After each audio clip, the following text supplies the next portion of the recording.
puisque c'était un chien dont je m'occupais et qui avait 3 pattes,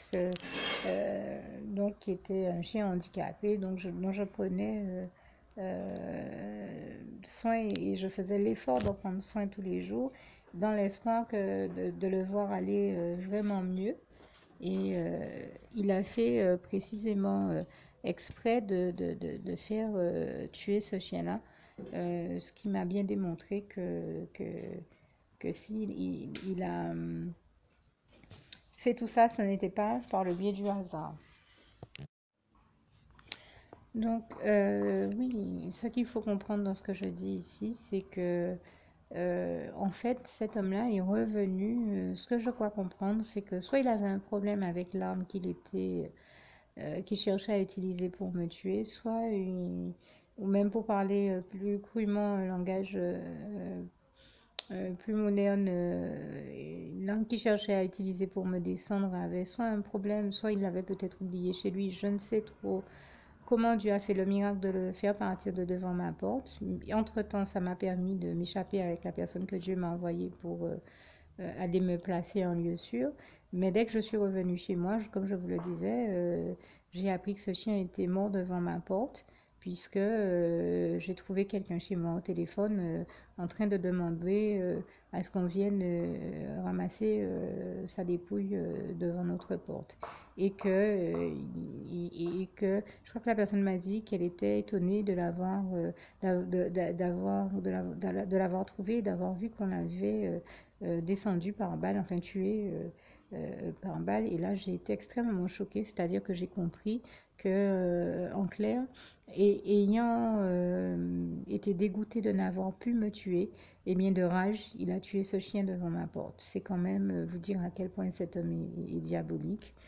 comme tous ses complices, hein, dont cette secrétaire me parlait. Et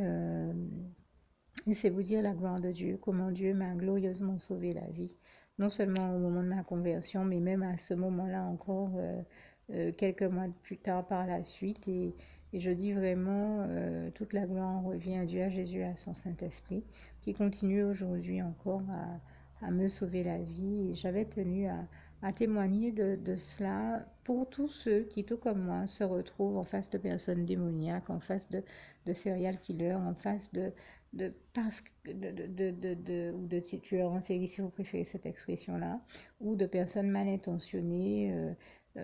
pour qu'elles sachent que Dieu est tout puissant, qui est le seul créateur, maître et propriétaire de tout l'univers, le seul Dieu vivant, tout puissant et 3 fois saint, et qu'il s'appelle l'Éternel des armées, donc que par définition, il est celui dont rien ne peut se mesurer à sa toute-puissance. Voilà pourquoi, comme je disais tout à l'heure, il est écrit en Romains 8, verset 31, si Dieu est avec nous, qui sera contre nous? Personne. Et c'est vrai que ce sont des personnes qui n'en reviennent pas de voir, comme je vous l'ai dit tout à l'heure, des années plus tard, que je suis encore en vie, alors que, comme il me le disait, je suis toute seule face à eux. Toute seule peut-être physiquement, mais mon Dieu est avec moi et ni eux, ni le diable qu'ils servent ils ne pourront jamais, aucun d'entre eux ne pourra jamais égaler la toute-puissance de Dieu, surpasser la toute-puissance de Dieu et ils pourront jamais arriver à leur fin parce que Dieu est là, qu'il veille sur moi et que même si physiquement, quand on me rencontre, on me croit seul ou on me voit seul, en fait, je ne suis jamais seule puisque le Seigneur Jésus est avec moi, qu'il est là, qu'il me protège et qu'avant de tomber sur moi, il commence par tomber sur lui, le Seigneur Jésus, qui me protégera toujours d'eux et comme il nous protège toujours de tout ce dont nous avons besoin de l'être et je lui en rends grâce et gloire et qu'il ne les laissera jamais gagner puisque ils ont choisi d'aller se mettre dans le camp de l'ennemi juré de Dieu, le diable est l'auteur de tout mal, le seul coupable et responsable de toutes les souffrances, maladies et autres situations problématiques que l'humanité peut avoir à rencontrer ou à vivre. Voilà pourquoi l'Éternel, notre merveilleux Dieu d'amour, est celui qui nous sauve et nous protège toujours de tout ce dont nous avons besoin de l'aide, nous en délivre toujours. Comme ce psaume 34, verset 16 le dit bien, quand un juste crie à l'Éternel, l'Éternel entend et il le délivre de toutes ses détresses. Verset 18, l'Éternel est auprès de ceux qui ont l'esprit dans l'abattement, auprès de ceux qui ont le cœur brisé, le malheur atteint souvent le juste, mais l'Éternel l'en délivre toujours. Bien entendu, je vous dis ici, ces passages tels qu'ils sont gravés sur mon cœur, mais n'hésitez pas à voir comme ils sont textuellement écrits dans vos Bibles. Et surtout, tout ce que je cherche à dire, l'essentiel de mon propos et de mon témoignage ici, ne vise qu'à une chose, aider et encourager tous ceux qui ont vécu des situations aussi dangereuses et graves que la mienne, et décourageantes ou démoralisantes, et dans le but de leur dire, entre autres choses, de ne surtout pas se laisser aller au suicide, de ne surtout pas laisser le diable les pousser au suicide, ni au suicide, ni au découragement, ni à la baisse de morale, parce que Dieu est là avec eux et que Dieu les délivrera toujours, les sauvera toujours du moment que eux, de leur côté, ont pris le Seigneur à cet effet, prie le Seigneur à cet effet pour être délivrés et sauvés, que Dieu le fera toujours puisqu'il l'a fait pour moi. Que Dieu vous garde et vous bénisse tous. Et je termine avec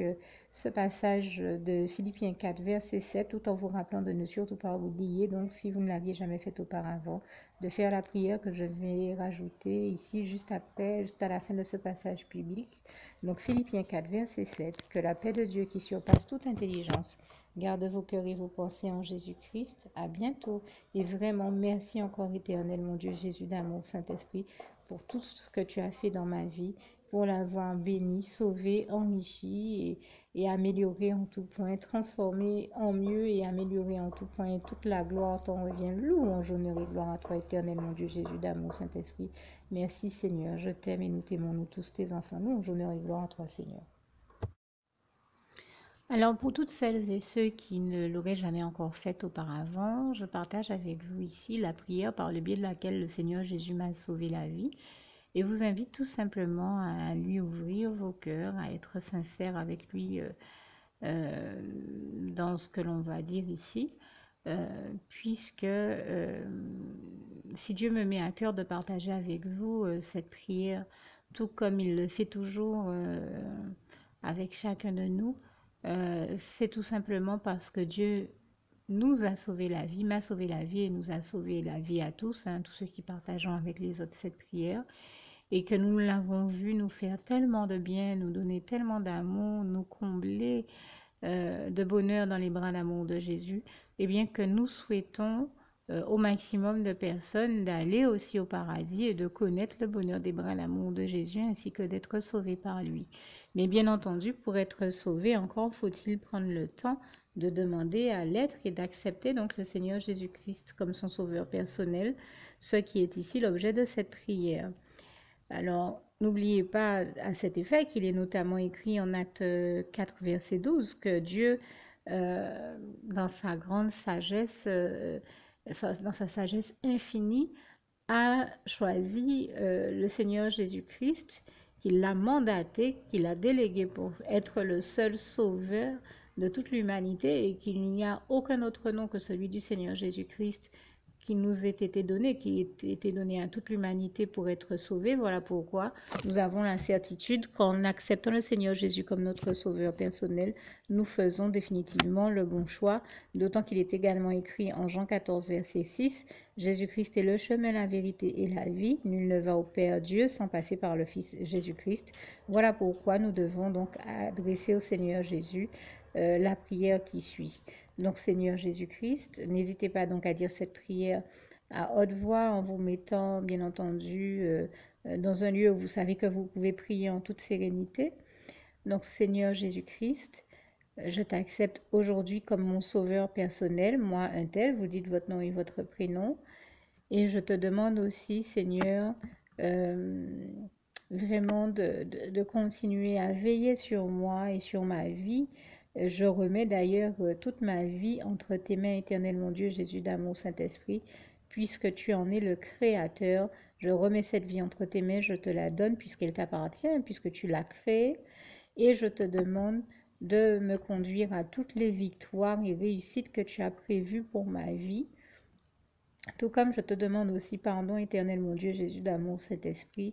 pour tous les péchés que j'ai commis tout au long de ma vie, dès le début jusqu'à la date d'aujourd'hui incluse. Pardon aussi, Seigneur Jésus, pour toutes les fois où j'ai fait mal à ton cœur Et surtout, merci Seigneur Jésus, quand le bon moment sera venu pour ça, de revenir me chercher pour m'amener avec toi dans tes bras d'amour au paradis où je veux demeurer et continuer à te servir et à t'appartenir pour l'éternité en éternité. Et c'est au nom puissant du Seigneur Jésus-Christ que j'ai fait cette prière. Soyez bénis, vous tous qui avez fait cette prière, que Dieu vous garde et vous bénisse tous. Et surtout, n'oubliez pas de partager cette prière avec le maximum de personnes autour de vous, tous vos contacts, famille, amis et bien-aimés, et que Dieu vous en bénisse. À bientôt.